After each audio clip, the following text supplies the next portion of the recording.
It may be hard to remember, but the president used to be known really for just one thing. Fire, fire, fire, fire, fire. Which makes it all the more interesting that it's the very thing he's now throwing the Constitution out the window to try and stop. Let's talk about how on this edition of the Unpopulists Executive Watch Abuse of the Week. On Monday, Donald Trump signed a new executive order directing the DOJ to investigate and prosecute flag burning. All over the country, they're burning flags. First of all, no they aren't. And second, even if they were, it would be constitutionally protected to do so.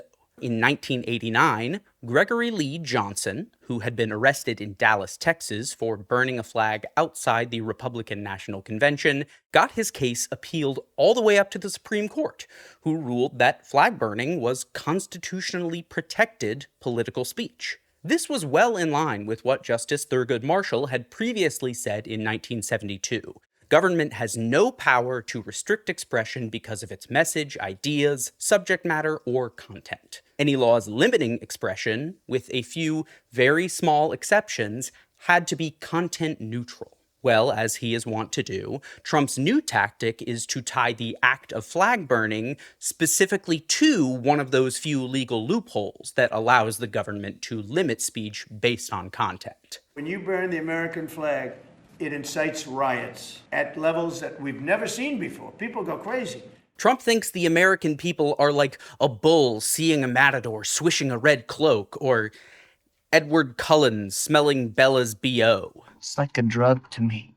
In practice, though, it's a tough, even impossible standard that likely won't work in every case it's applied.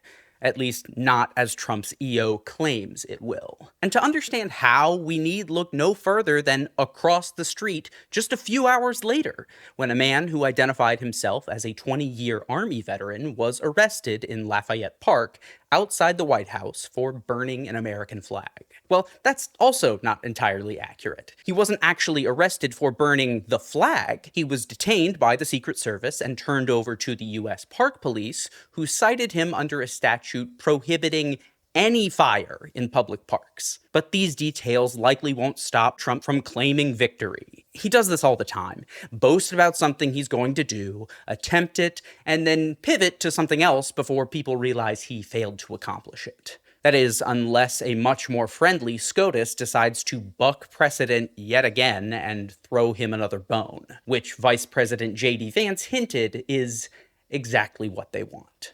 That's your Executive Watch Abuse of the Week. To view the full archive of abuses of the presidential office, subscribe for free at theunpopulist.net.